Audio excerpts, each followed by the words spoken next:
The 2010 and 2011 NFL drafts shaped the Cincinnati Bengals for a full decade. In 2010, we picked up Carlos Dunlap in the second, two-time Pro Bowler with 82 career sacks. Then we picked up Geno Atkins in the fourth, now an 8-time Pro Bowler with 3 All-Pro seasons, and he's a member of the NFL's All-Decade team. Following year in 2011, we got AJ Green in the first round, 7-time Pro Bowler, 3-time All-Pro, and we picked up the Red Rifle, Andy Dalton in the second, a 3-time Pro Bowler in his own right. Together, these guys anchored a strong Bengals team who made playoff appearances in 2011, 2012, 13, 14, and 15, 5 years in a row. So yeah, 5 years into Andy Dalton and AJ Green's career, they didn't even know what it was like to not make the playoffs. That was the first 5 years, but over these past 4 years, things have been very different. The team we built didn't exactly have the strongest culture, lacked discipline, and oftentimes didn't show up in the biggest moments. We allowed key players like Andrew Whitworth to walk out of the door, and over the past 4 years, it seems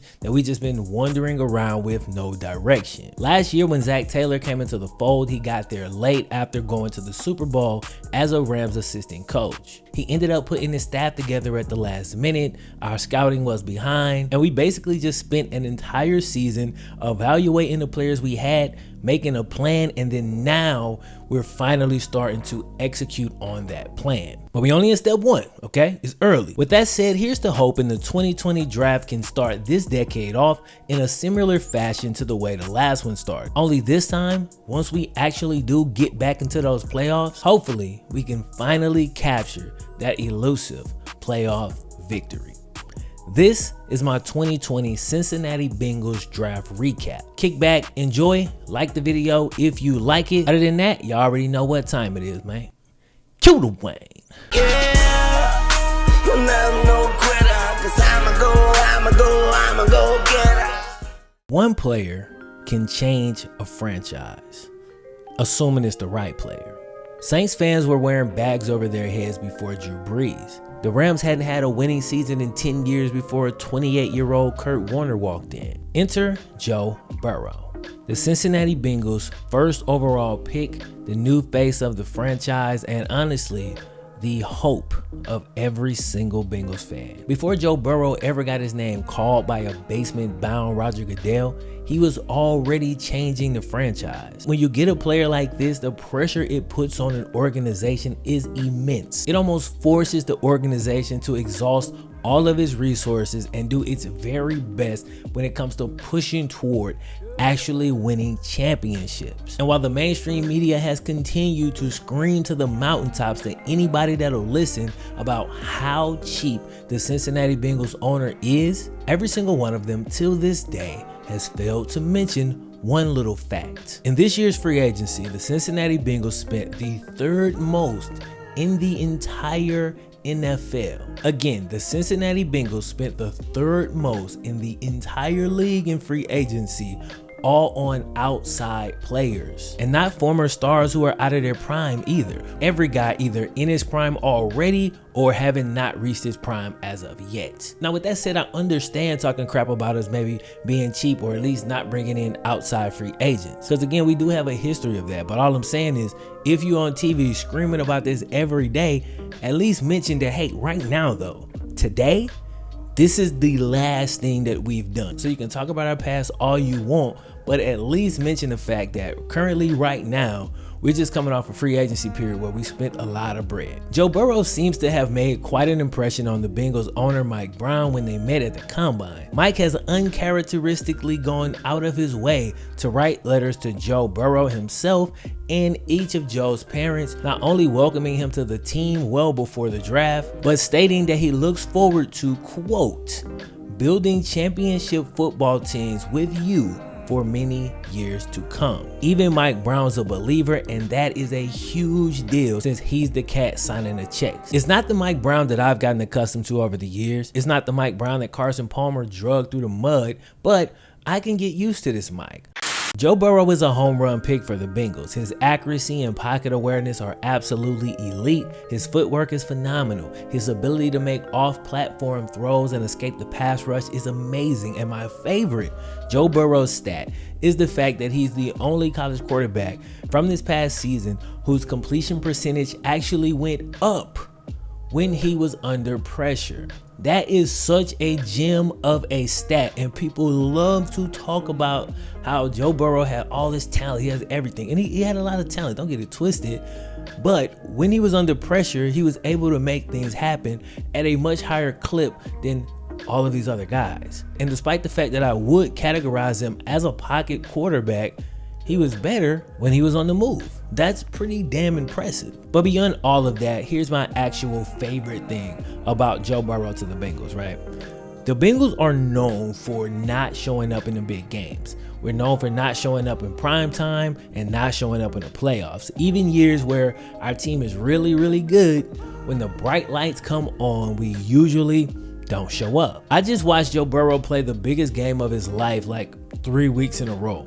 Every single time raising his level of play and leading his team to a victory, not sliding by, but literally dominating in those games and being an absolute killer, and I love it. As solid as Andy has been for the last 9 years, when it comes to playoff games, he's not exactly played great.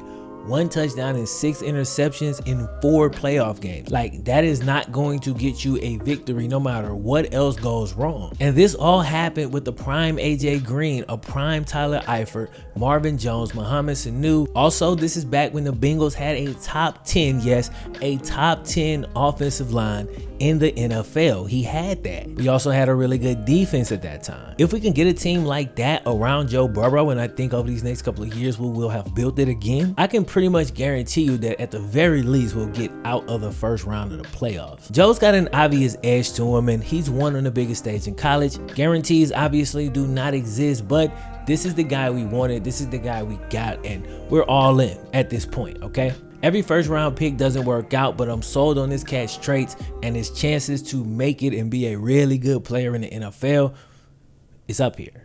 Like I said at the beginning, one player can change an organization. Joe Burrow comes in and all of a sudden Mike Brown's spending money. The fans are excited and the rest of the players will feed off that energy. We ain't sitting here expecting a Super Bowl in year 1, but the franchise is headed in the right direction, and that's what I like to see. So as far as the Joe Burrow pick is concerned, it's an A+. In the second round, the Bengals picked up T Higgins, wide receiver from Clemson. And I definitely wanted a top tier wide receiver here. Although a lot of people were screaming offensive line, I did not want to reach for an O-lineman. Once all the first round caliber offensive linemen went in the first round, I was 100% on board for taking BPA, best player available, and apparently T Higgins was the top player on the Bengals board at that point. Going into the draft and reaching for need is honestly what put us in this situation in the first place. The Billy Price, the Cedric O'Boyes, and all of these offensive linemen that we went and drafted in the first round because we lost Whitworth, none of them panned out. They was all gambles and they all came back to bite us. Imagine if we'd have just taken the best player available at that time. We'd have been in a much better situation over the past few years, but you know what? Everything happens for a reason. Now we're reloading, and I wouldn't change anything. As a side note, the Portland Trail Blazers once reached for need and drafted Sam Bowie, all because they needed a center. Michael Jordan went with the next pick, and well, y'all know the rest. Now here's the question.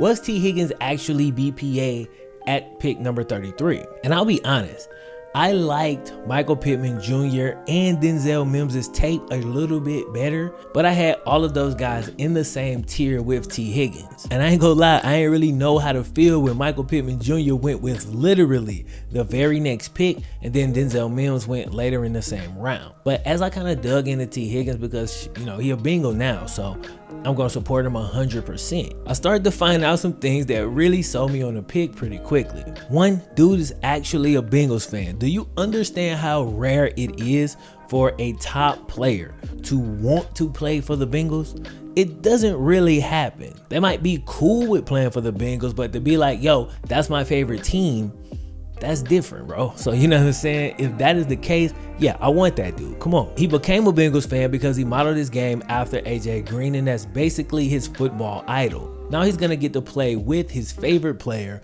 on his favorite team. You gotta think that's gonna allow us to get the absolute most out of Higgins over the course of his career. He's gonna come in and be a sponge and listen to everything that AJ says. He's gonna watch everything AJ does. And if he has a career almost as good as AJ, just like 70-75% of AJ, this will have been a successful pick. I like T, man. He's a great kid, got great work ethic and a great attitude. He's played in championship games in college, and he just turned 21 in January. So he's actually 2 years younger than both Mims and Pittman, who both turned 23 this year. Now he can round out the rest of his game under the tutelage of his idol, AJ Green, who also happens to be his NFL comp according to NFL.com, which is just the craziest coincidence ever. So basically, there couldn't be a more perfect fit. After rewatching a bunch of his film on YouTube, I'm really happy with the T Higgins pick. His catch radius is great, and he's adept at catching back shoulder passes,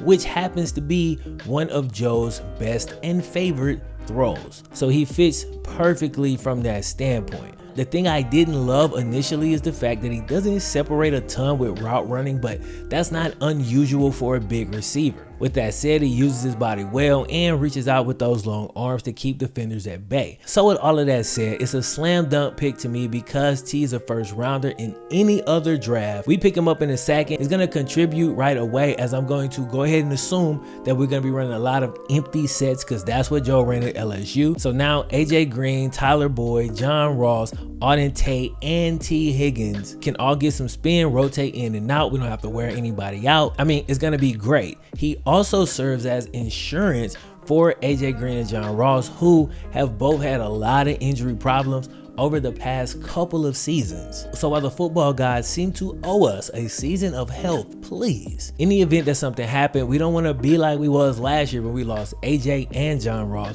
and the offense was basically dead at that point. In addition to that, the guy who idolizes AJ Green gets an opportunity to train under him over the course of the next 4 or 5 years, as I'm really hoping AJ has at least that much time left in him.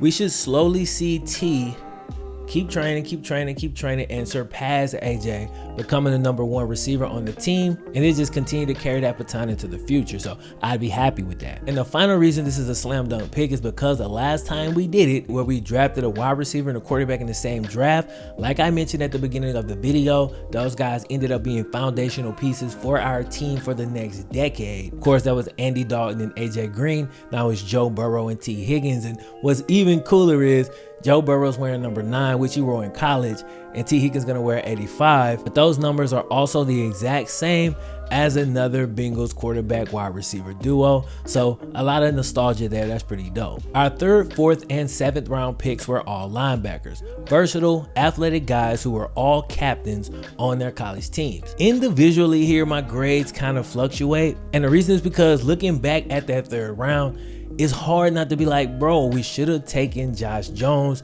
the tackle from Houston. Apparently, whatever our coaches saw on tape or whatever, they were not fond of or not fond enough of. But the fact that we get Logan Wilson in the 3rd and then Akeem Davis-Gathers falls to the 4th kind of hurts, because we could have addressed offensive line and linebacker, which were easily our 2 weakest position groups last year. But we don't end up doing that. We instead end up doubling up on linebacker. Then in the 7th round, we go back in and basically rolled the dice on a hidden gem who's got 2nd or 3rd round talent, but had 2 knee surgeries in college, is now healthy, but of course we don't know if that's gonna hold up. But low risk and potential high reward, so I'm not mad at that, especially in the 7th round. You just want to get value. So out of these 3 linebackers, I'm thinking 1 or 2 at least have to stick, you know, and 1 or 2 of these guys is gonna play starters minutes in their first year. Last year, our linebacking core was absolutely terrible, with only then rookie Jermaine Pratt showing any promise. So when I look at the linebacker picks as a whole, I have to give it an A, because we addressed this position group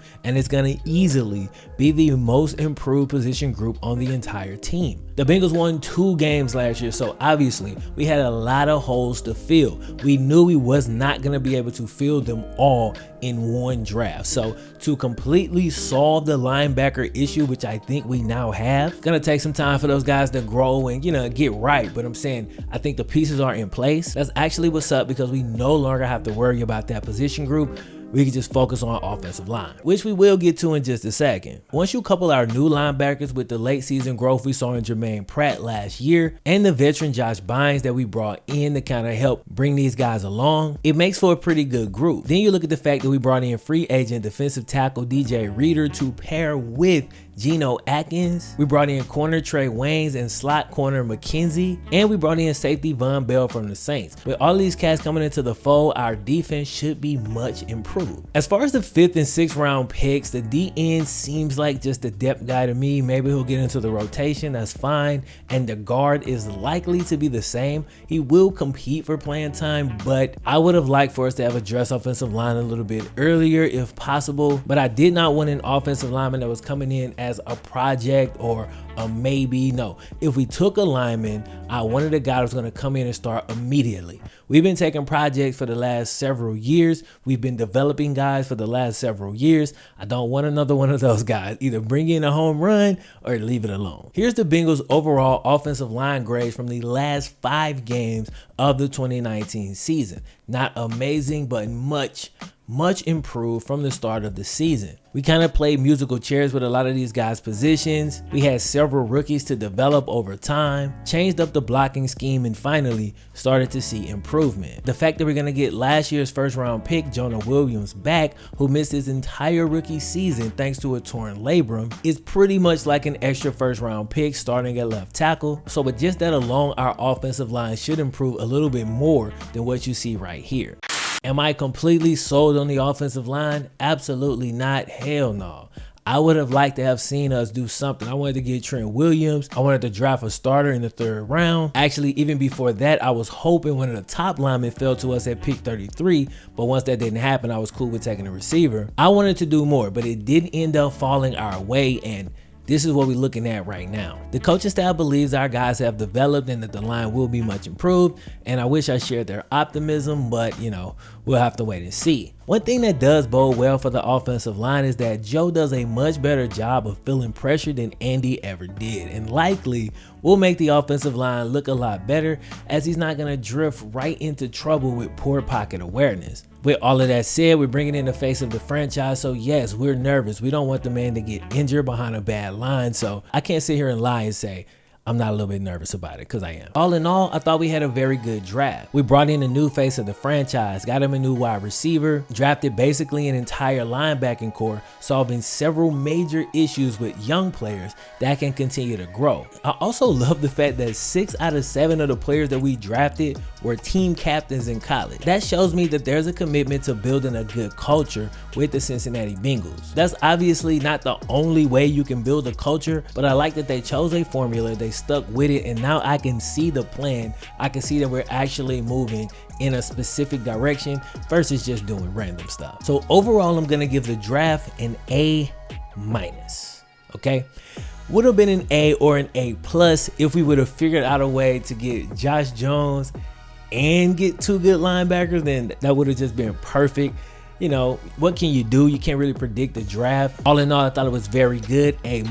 But the offseason as a whole, once you add in the free agents, add in the guys who were not healthy last year, AJ Green, John Ross, Jonah Williams, and more, and bring all of those guys back, once you bring in everything from the offseason, it's easily an A+, one of the best off seasons in Cincinnati Bengal history. And I really think in a few years, we're gonna look back at this year as the foundational year for what's gonna be a very good Cincinnati Bengals team. I mean, seriously, this is about as good a rebuild as you can have in one offseason, bro. One offseason. And with Andy Dalton still on the roster with a $17 million salary, there's still a few more moves that can be made. So while we're still a few years away from our final form, the Cincinnati Bengals team and organization is now rapidly evolving. My name is FlemLo Raps. I'm out at you next time, fellas. Yeah, you never know